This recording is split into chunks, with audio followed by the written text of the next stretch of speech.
네, 정치권의 핫한 이슈를 모아모은 이슈집입니다. 저희 프레스룸 라이브의 뉴스 핵심 관계자분들이십니다. 이종근 전 실장님, 박진영 부원장님 나오셨습니다. 어서 오십시오. 안녕하세요. 안녕하세요. 자, 한동훈 국민의힘 비대위원장과 이재명 민주당 대표 어제 서로를 향해서 날선 발언들을 쏟아냈는데 이 얘기부터 짚어보도록 하겠습니다. 장가 기자, 한동훈 대 이재명 대 한동훈, 맞대결 벌써 시작된 분위기예요. 네, 한동훈 비대위원장이 이재명 대표를 향해서 중대 범죄 혐의자다 이렇게 지칭한 데 이어서 검사 사칭자다 이렇게 직격탄을 날렸죠. 네. 이재명 대표도 여당을 향해서 견제구를 날렸는데요. 두 사람의 목소리 들어보시죠. 제가 지금까지 설명드린 어디에도 민주당 대표 이재명의 범죄 혐의는 없습니다. 오직 성남시장 이재명의 지역 토착 비리 범죄 혐의만 있을 뿐입니다. 수사가 사건이 아닌 사람을 향하고 있습니다. 목표물을 잡을 때까지 하는 사법 사냥입니다. 민주당은 검사를 그렇게 싫어하면서 왜 검사도 아니고 검사 사칭한 분을 절대존엄으로 모시는 건지 저는 묻고 싶습니다. 국정에 책임을 진 것은 야당이 아니라 여당입니다. 정권을 견제하는 것은 그리고 감시하는 것은 야당의 몫입니다. 여당이 야당을 견제하고 야당을 감시하는 것이 아닙니다. 여당이 집권당이라는 사실을 잊지 마시기 바랍니다. 네, 여야 지도부인데 팽팽합니다. 이종근 실장님. 네. 일단은 법무부 장관 때는 한동훈 비대위원장이 좀 방어하는 수비수 역할이지 않았습니까? 네. 공격수가 되니까 말이 더 거침없어진 것 같아요. 그렇죠. 이제 공격수라고 표현을 하셨는데 저는 그 취임사가 여러 가지 의미가 있는 것 같아요. 첫 번째는 비대위원장으로서 무엇을 어떻게 할 거냐. 그런 비대위원장으로서의 취임사겠지만 두 번째는 정치인으로서는 첫 출사표잖아요. 내가 정치인으로서 무엇을 하겠다 그러면 출사표는 대개는 포지셔닝이라고 합니다. 자신의 위치를 어디에 둘 건가. 전체적인 판에서. 어디였습니까? 자기의 위치를 둔 건 뭐냐면 상대의 위치를 정해야 자기 위치가 서거든요. 네. 바로 상대의 위치를 규정함으로써 자신의 위치를 지금 세운 겁니다. 상대의 위치가 누구냐? 바로 이재명 민주당이죠. 이재명 민주당을 586 정권이라고 규정함으로써 자신은 586 정권을 청산할 수 있는 그런 새로운 세대의 주역으로 자리매김했다. 이게 지금 포지셔닝이거든요. 네. 그렇기 때문에 선거의 판을 새롭게 짜기 위해서 구도를 지금 계속 이야기하는 겁니다. 구도. 즉 지금 이재명의 민주당은 자꾸 범죄를 옹호하고 범죄 행위를 이렇게 방탄함으로써 사실상 기득권을 유지하려고 하는 정당이다라는 판을 만듦으로써 짬으로써 사실상 대중들에게 이 판이 그런 판이구나라고 인식시키게끔 하는 그런 지금 역할을 하고 있는 것이거든요. 네. 그렇기 때문에 이게 단순히 공격, 방어 이런 차원이 아니라 구도를 짜는구나. 그리고 이 구도는 실제로 민주당과 국민의힘이 어떤 대결로 지금 맞붙으려고 하는구나라는 걸 읽을 수가 있다는 겁니다. 네, 구도 얘기를 말씀하셨네요. 박지원 부원장님, 일단은 구도.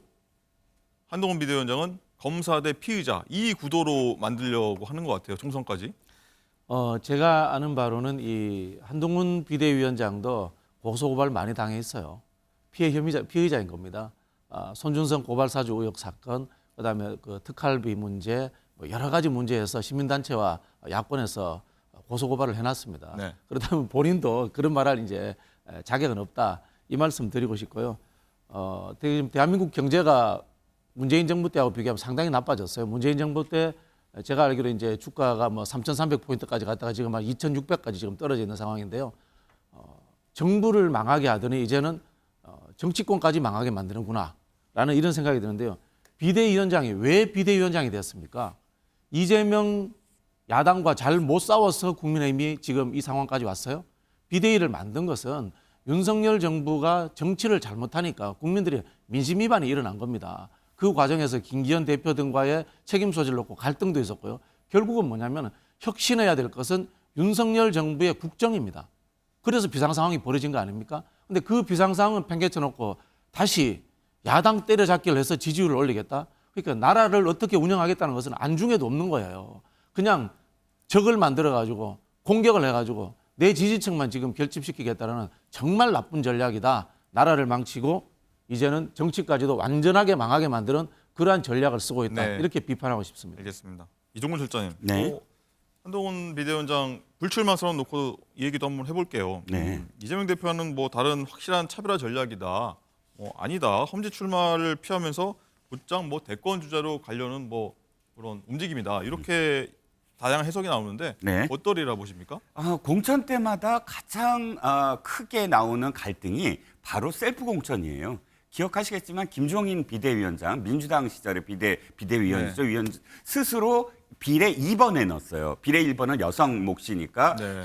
비례 1번이나 마찬가지죠. 그래서 민주당 어떻게 됐습니까? 셀프 공천이라고 중앙위원회에서 박 대변인이 그때 중앙위원이셨죠. 네, 그때 당시에 어쨌든 그래서 김종인 비대위원장하고 한참 공방이 벌어지지 않았습니까? 네. 국민의힘도 마찬가지예요. 뭐 이 공천관리위원장이나 혹은 비대위원장이 뭐 비대 대표로 간다. 보나마나 제목 이렇게 갈 겁니다. 네. 한동훈 헌신한다더니 셀프 비대 공천. 제목 이렇게 갈 거예요. 비대 뭐 대표로 기자들 가게 입장에서 어쩔 수 되면 없죠. 당연히 그러면 이런 어떤 그 것들을 완전히 차단하겠다. 나는 완전하게 어떤 권력을 지향해서 지금 비대위원장이 되고 또 공관위원장을 이렇게 임명하려고 하는 것이 아니다. 라는 베이스 하에서 당을 개혁하겠다. 이렇게 바라보는 것이 현재 단계에서는 네. 가장 정확한 어떤 표현이 아닌가 싶어요. 네. 얘기 해볼게요. 이 두 인물이 뭐 굉장히 팽팽하고 서로 뭐 공격, 뭐 날선 발언하고 있는데 오늘 빠르면 오늘, 늦어도 한 내일 정도 뭐 상견례를 이제 할 것이다 이런 얘기 나오는데 부위원장님, 일단 두 사람 직면하게 되면 만나게 되면 처음 만나는 자리인데 뭐 표정이랄지 어떤 대화를 주고받을까요? 저는 아무 내용 없는 수인사 정도 외에는 할 수 없을 거라고 봅니다. 윤석열 대통령하고 이재명 대표가 공식적으로 만나자고 했는데도 안 만났지 않습니까? 그럼에도 불구하고 행사장에서 이렇게 부딪힐 일이 있거든요. 그럼 수인사 인상 할 수가 없어요. 왜냐하면은 이것 자체가 정치를 같이 하는 상대가 아니라 상대를 죽이려고 한다라는 서로를 전사가 인정하지 얽혀져 않는. 있기 때문에 실제로 이제 그런 저는 의미 있는 정책이라든가 민생을 갖고 토론하는 상황이 되지 못할 것이다 그런 생각이 들고요. 아까도 말씀드린 것처럼 비대위원장이 민생을 어떻게 살릴 것인가, 경제를 어떻게 살릴 것인가, 여당답게 국정을 어떻게 운영할 것인가 그런 계획이 없어요. 야당 때려잡겠다. 아니 아까 말씀하셨는데 586 이야기에서도 586 저희가 혁신해야죠. 반대쪽에서 때려잡는다고 해서 때려잡을 수가 없어요. 실제로 586을 또 수사할 겁니까 그러면은? 때려잡을 방법이 없잖아요. 그런 이야기를 하는 게 아니에요. 여당 대표는. 정치 자체를 잘못하고 있고 아직도 상대와 국민을 범죄자 취급하는 거예요. 그러면 민주당을 범죄자 취급한다면 민주당을 지지하는 국민들도 잠재적으로 그렇게 본다는 뜻입니까? 이렇게 정치하시면 안 돼요, 진짜. 이종훈 실장님 어떻게 보십니까? 만나게 된다면 네. 두 분 어떤 얘기를? 수인사보다는 더 많은 이야기를 하겠죠. 왜냐하면 예를 들어서 어떤 파티라든지 기념식이라든지 이런 데서는 지나가면서 그냥 인사만 하겠지만 서로 인사 잘 받을까요? 그렇죠. 그런데 지금 상견례는 비대위원장으로서 가서 예방을 하는 거잖아요. 그리고 앉아서 서로 한두 마씩 더 합니다. 물론 지금 박 대변인 말씀처럼 깊이 있게 정책을 어떻게 할 건가 이렇게 논하지는 않겠지만 그러나 한두 마디 정도의 덕담은 계속 이어질 것이고요. 그 다음에 그냥 덕담으로 끝나지 않고 그 안에 진짜 칼을 숨길 겁니다. 정치를 보는 어떤 재미 중에 하나가 웃으면서 덕담을 하는데 그 안에 얼만큼 칼을 휘두르느냐 이런 것도 정치의 어떤 묘미 아닙니까? 네. 두 사람이 하는 덕담에 또 다른 숨은 칼 이것을 찾아보는 것도 재미있을 것 같습니다. 그렇군요. 그리고 어제 민주당 최고위 보니까 이재명 대표가 흑발을 했습니다. 그러니까 이종호 실장님처럼 약간 백발이었는데 까맣게 염색을 했는데 한동훈 비대위원장이 뭐 자신 젊은 이미지고 뭐 그렇지 않습니까? 약간 염색을 하면서 좀 의식한 걸까요? 어떤 걸까요? 여의도에 한동안 마트에서 염색약이 동인한 적이 있어요. 언제요? 뭐 이렇게 참 우스갯소리지만 예. 바로 이준석 대표가 당선됐을 때요. 젊은 지도자가 나왔을 그 때. 다음에 바로 민주당 내에서도 이런 얘기가 나왔어요. 앞으로 이준석 대표가 찾아왔을 때 그림, 사진이 어떻게 나올 거냐. 아. 그러니까 정말 대비가 될 거잖아요. 아무리 생물학적 나이가 중요하지 않다고 하더라도 이 사진 한 장에서 느껴지는 어떤 이미지 굉장히 중요할 겁니다. 아마 뭐 이재명 대표가 물론 뭐 다른 이유 때문에 염색을 한다고 하더라도 지금부터 벌어지는 아까 586 말씀하셨지만 사실 586을 욕을 한 거라기보다는 세대 교체가 돼야 돼요. 그거는 이쪽 정당만이 아니라 이쪽 정당 국민의힘도 마찬가지거든요. 586을 무조건 운동권이다 이렇게 얘기하는 게 아니라 2020년도에 중앙일보가 한 그런 그 전수조사가 있어요. 21대 국회의원 300명 중에요. 네. 174명이 586이에요. 즉 60년생에서 69년생. 즉 이 시대의 586이 너무나 58.1%나 된다. 한 세대가 너무 많이 점거하고 있다. 이런 이야기가 있거든요. 세대 교체는 당연한 것이고 그 세대 교체의 상징으로서 사진으로 나타난다면 지금 이준석 대표를 상대하는 그 어떤 사람도 젊어 보이려고 노력할 수밖에 없겠죠. 그렇군요. 부위원장님도 여기엔 동의하십니까? 아니요. 저기 현근택 변호사가 한동훈과 이제 투세 때문에 이제 염색했다 이렇게 하겠는데 네. 현근택 변호사는 저하고 아주 절친이긴 합니다만은 제가 현근택 변호사를 이재명 캠프에 데리고 왔습니다. 어허. 제가 훨씬 가깝다는 이야기입니다. 네. 염색하신 거는요. 이제까지 염색을 못했던 건 이제 건강 문제 때문에 건강. 단식 이후에 건강 문제 때문에 못하고 있다가 이번에 이제 염색을 하신 걸로 그렇게 저는 알고 있고요. 오히려 이제 그 당내 문제에 더 집중하는 그런 상황으로 알고 있습니다. 지금 이제 삼총리 이야기가 나오니까 그분들도 만나야 되고 하니까 또 마음을 좀 새롭게 한다. 아하. 신기일정 그런 취지인 걸로 알고 있어요. 알겠습니다. 한동훈 비대위원장이 아니라 삼총리와의 어떤 회견 때 마음을 가다듬는 차원이다. 알겠습니다. 자, 그리고 민주당이 예고한 대로요. 오늘 사실 중요한 날입니다. 김건희 여사의 도이치모터스 주가 조작 의혹 특검 법안, 쌍특검이라고 하죠. 오늘 이제 국회 본회의에 상정되는 날인데 장 기자, 오늘 여야 강대강 대치 엄청날 것 같아요. 그렇습니다. 오늘 2시에 본회의를 열고 쌍특검 법안이 표결이 됩니다. 과반 출석, 과반 찬성이면 통과를 하니까요. 아마 통과가 될 것으로 보이고요. 네. 오늘 윤재욱 원내대표가 이런 얘기를 했습니다. 민주당과 정의당의 밀실 야합을 통해서 쌍특검법 강행 처리를 하려 한다라면서 대장동 수사를 검찰에게서 빼앗아서 당대표 사법 리스크를 방탄하기 위한 50억 클럽 특검법, 그리고 대통령 부부를 모욕하는 데 목적을 둔 김건희 특검법은 아주 나쁜 총선용 특검이다. 이렇게 언급을 했고요. 또 홍익표 민주당 원내대표 이렇게 얘기했습니다. 이 쌍특검법은 시비와 정쟁의 대상이 아니다. 이렇게 못 박았습니다. 앞서 한동훈 비대위원장 그리고 이재명 대표도 여기에 대해서 한마디씩 했는데요. 목소리 들어보시죠. 25일 정부와 대통령실 여당은 김건희 여사 특검 수용 불가 의견을 모았다고 합니다. 성탄절에 긴급 협의회까지 열어서 김건희 여사 비호에 나선 것입니다. 특검을 거부하는 자가 범인이다. 많이 듣던 말 아닙니까? 여당이 하던 말입니다. 그 법을 통해서 4월 9일, 4월 8일, 4월 10일에도 계속 생중계를 하겠다는 거 아닙니까? 총선 그렇게 치르겠다는 법? 저는 그거는 국민의 눈과 귀를 가리는 것이고 국민의 선택권을 침해하는 것이라고 생각합니다. 네, 이 실장님. 네. 한 위원장은 뭐 줄기차게 얘기합니다. 악법이다, 독소적 많다, 특검에 대해서. 이 문제 어떻게 풀까요? 지난번에도 제가 비슷한 말씀을 드렸지만 이겁니다. 한동훈 위원장은 두 가지를 얘기하고 있어요. 하나는 뭐냐면 그럼에도 불구하고 모든 법은 모든 국민에게 평등해야 된다. 즉 특정인이 이것을 회피하거나 이럴 수 없다라는 것도 계속 밝히고 있거든요. 그리고 그런데 그럼에도 불구하고 또 이건 악법이다. 이 악법이 그대로 통과돼서 시행이 된다고 한다면 중요한 건 뭐 누구 특정인을 보호하려고 하는 것이 아니라 역으로 민주당이 예를 들어 집권을 했을 때 국민의힘 쪽에서 그 똑같은 어떤 형식으로 무엇인가 꼬투리를 잡고 우리가 특검 다 임명할 거야.